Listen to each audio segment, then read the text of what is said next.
Viagem no tempo, found footage, Segunda Guerra Mundial, tem meio que de tudo nesse filme.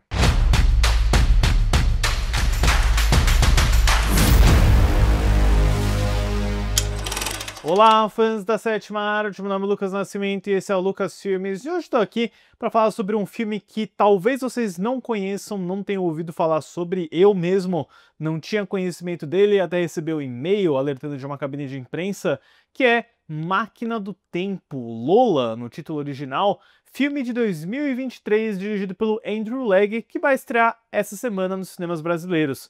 Mas antes eu vou pedir para você curtir esse vídeo, se inscrever no canal e ativar o sininho para não perder notificação dos próximos vídeos.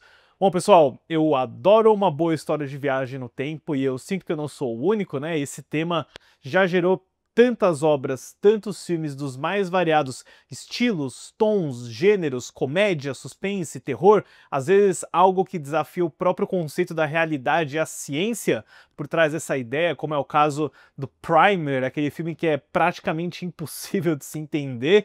E o Máquina do Tempo, ele parte de uma ideia muito interessante do cineasta irlandês Andrew Legg, iniciante, depois de fazer uma carreira inteira de curtas, que desenvolve esse projeto durante a pandemia da Covid-19, né? Mais um herdeiro aí, mais um filhote do lockdown, da quarentena, que, querendo ou não, né, acaba sendo um período de muito esforço criativo, né, para vários artistas ao redor do mundo.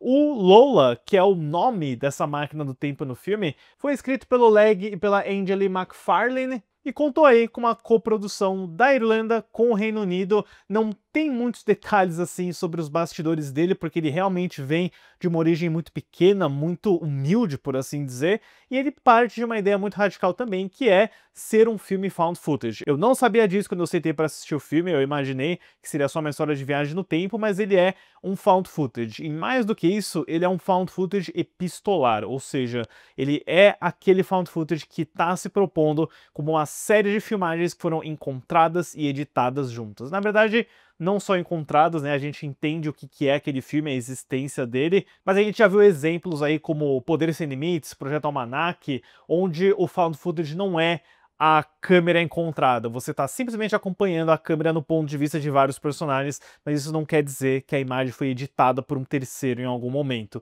Esse daqui é uma epístola de verdade e você consegue imaginar o trabalho que é fazer um found footage com câmeras da década de 30, porque foi o que eles fizeram. Todas as câmeras são analógicas, é uma fotografia inteira de película, o processo de revelação e edição também passou por algo muito analógico. Então, quando eu tava assistindo ao filme, eu pensei, caramba, esse aqui deve ser o melhor processo de pós-produção para transformar uma imagem digital em película, mas não, eles realmente fizeram esse esforço. As atrizes do elenco que operam as câmeras aprenderam a trabalhar com esse equipamento, então muitas delas foram atrizes e operadoras de câmera. É desde já um trabalho muito fascinante da diretora de fotografia Una Mendes, ainda mais considerando o fato de que é um filme barato, de poucas locações, ambientado na Segunda Guerra Mundial, um found footage de época, de ficção científica. Eu fico bem admirado com a proposta, com a ideia. O filme ele começou a circular a festivais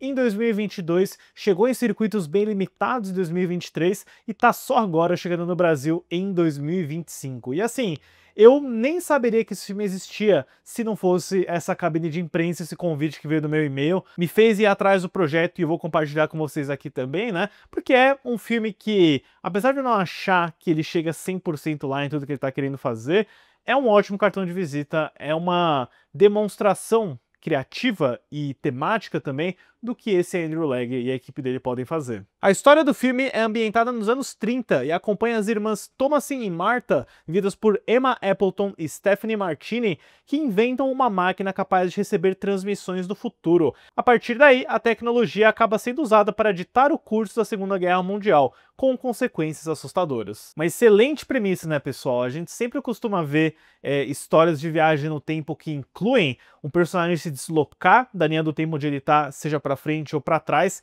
mas esse conceito de que você tem uma máquina que capta um tipo de transmissão de rádio e televisão, puxando elas do futuro para sua linha do tempo, é algo que a gente não vê tanto explorado no cinema, nas séries, imagino que na literatura bastante. Então eu gostei da abordagem, é uma forma interessante de, assim como o James Cameron fez com o primeiro Exterminador do Futuro, você traz o elemento do futuro para a sua época, mas é mais complicado porque o Andrew Legg resolveu ambientar o filme dele numa década passada. Mas aí você tem um trabalho um pouquinho mais fácil, já que os elementos do futuro são do nosso passado, né? Porque as duas irmãs começam a entrar em contato com a cultura de Stanley Kubrick, com David Bowie, com vários outros elementos musicais e culturais.